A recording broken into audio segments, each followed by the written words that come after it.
का सियासी संग्राम अब अपने चरम पर पहुंच चुका है। 7 चरणों के इस इम्तिहान में 2 चरणों को पास कर राजनीतिक पार्टियां आगे बढ़ गई। तीसरी पर कल परीक्षा है और चौथी के लिए धुआंधार प्रचार जारी है। योगी आदित्यनाथ हो या अखिलेश, मायावती हो या प्रियंका, किसी का जोश भी कहीं भी कम नजर नहीं आ रहा। एक दूसरे पर वार जारी है। कानून व्यवस्था, महंगाई, विकास, रोजगार के मुद्दे गर्म हैं। विरोधियों को एक दूसरे की नजरों में कम आंका जा रहा है। योगी आदित्यनाथ ने आज एक के बाद एक कई रैलियां की और पिछली सरकारों को आड़े हाथों लिया।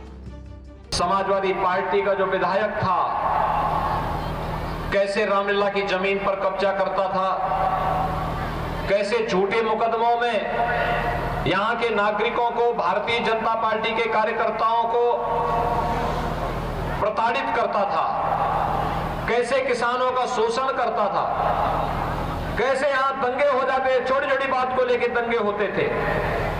अखिलेश पार्टी हमेशा से ही बीजेपी के निशाने पर रहती है, आज भी रही।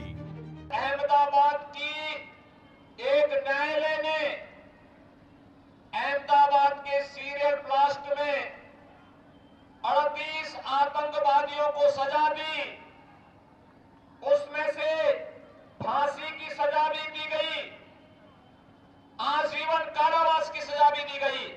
और भाइयों बहनों, उत्तर प्रदेश के भी उसमें से कुछ आतंकी थे और उनमें से एक आतंकवादी का परिवार तो समाजवादी पार्टी के राष्ट्रीय अध्यक्ष के साथ समाजवादी पार्टी को वोट मांगते हुए देखा है आपने। वही आरोपों और ऐसे तेवर सुनकर अखिलेश कहाँ चुप रहने वाले थे, वो भी बीजेपी पर तंज के साथ बरस पड़े। अगर ये काका गए हैं तो बाबा भी उत्तर प्रदेश से जाएंगे। ये काका का मतलब है, ये बीजेपी वाले बहुत दिनों से हमें एबीसीडी सिखा रहे हैं। इनके भाषण सुनते हैं तो एबीसीडी सिखाते हैं हम लोगों को। अगर काका गए हैं तो बाबा भी जाएंगे। और काका का मतलब है काले कानून। अखिलेश इतने पर नहीं रुके। अब तक के चरणों में विजय और आगे के चरणों में विजय से पूर्ण बहुमत की सरकार बनाने का दावा कर दिया। अभी भी नहीं मान रहे हैं। 2 चरणों में हार गए हैं, अभी भी नहीं मान रहे हैं। ये तीसरे चरण का वोट पर जान दो और फिर चौथे में आप लोग डाल देना। वैसे तो पहले चरण के बाद ही इनके नेता कार्यकर्ता ठंडे हो चुके हैं। ये गर्मी निकालने वालों के कार्यकर्ता नेता पहले चरण के बाद ही ठंडे हो चुके हैं। योगी और अखिलेश दोनों इस चुनाव में जाति के आंकड़ों के सहारे मैदान में हैं। सियासी नदी के बीच में फंसी उनकी नैया को कौन सा नाविक पार लगा सकता है? जातीय समीकरण कहां तेज है और इसका कितना असर हो सकता है, ये हर कोई बखूबी जानता है। Team news state. यूपी का सियासी संग्राम अब अपने चरम पर पहुंच चुका है। 7 चरणों के इस इम्तिहान में 2 चरणों को पास कर राजनीतिक पार्टियां आगे बढ़ गई। तीसरी पर कल परीक्षा है और चौथी के लिए धुआंधार प्रचार जारी है। योगी आदित्यनाथ हो या अखिलेश, मायावती हो या प्रियंका, किसी का जोश भी कहीं भी कम नजर नहीं आ रहा। एक दूसरे पर वार जारी है। कानून व्यवस्था, महंगाई, विकास, रोजगार के मुद्दे गर्म हैं। विरोधियों को एक दूसरे की नजरों में कम आंका जा रहा है। योगी आदित्यनाथ ने आज एक के बाद एक कई रैलियां की और पिछली सरकारों को आड़े हाथों लिया।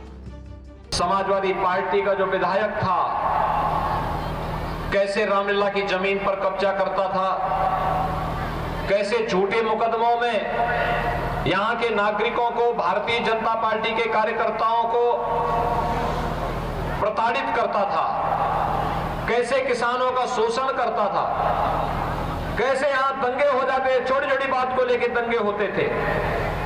अखिलेश पार्टी हमेशा से ही बीजेपी के निशाने पर रहती है, आज भी रही।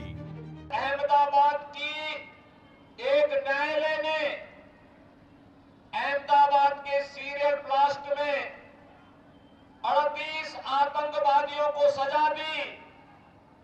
उसमें से फांसी की सजा भी दी गई, आजीवन कारावास की सजा भी दी गई।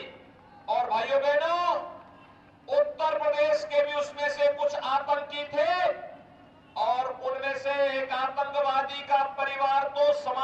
समाजवादी पार्टी के राष्ट्रीय अध्यक्ष के साथ समाजवादी पार्टी को वोट मांगते हुए देखा है हमने। वहीं आरोपों और ऐसे तेवर सुनकर अखिलेश कहाँ चुप रहने वाले थे, वो भी बीजेपी पर तंज के साथ बरस पड़े। अगर ये काका गए हैं तो बाबा भी उत्तर प्रदेश से जाएंगे। ये काका का मतलब है, ये बीजेपी वाले बहुत दिनों से हमें एबीसीडी सिखा रहे हैं। इनके भाषण सुनते हैं तो एबीसीडी सिखाते हैं हम लोगों को। अगर काका गए हैं तो बाबा भी जाएंगे। और काका का मतलब है काले कानून। अखिलेश इतने पर नहीं रुके, अब तक के चरणों में विजय और आगे के चरणों में विजय से पूर्ण बहुमत की सरकार बनाने का दावा कर दिया। अभी भी नहीं मान रहे हैं, 2 चरणों में हार गए हैं, अभी भी नहीं मान रहे हैं। ये तीसरे चरण का वोट पड़ जान दो और फिर चौथे में आप लोग डाल देना। वैसे तो पहले चरण के बाद ही इनके नेता कार्यकर्ता ठंडे हो चुके हैं। ये गर्मी निकालने वालों के कार्यकर्ता नेता पहले चरण के बाद ही ठंडे हो चुके हैं। योगी और अखिलेश दोनों इस चुनाव में जाति के आंकड़ों के सहारे मैदान में हैं। सियासी नदी के बीच में फंसी उनकी नैया को कौन सा नाविक पार लगा सकता है? जातीय समीकरण कहां तेज है और इसका कितना असर हो सकता है, ये हर कोई बखूबी जानता है। Team news state.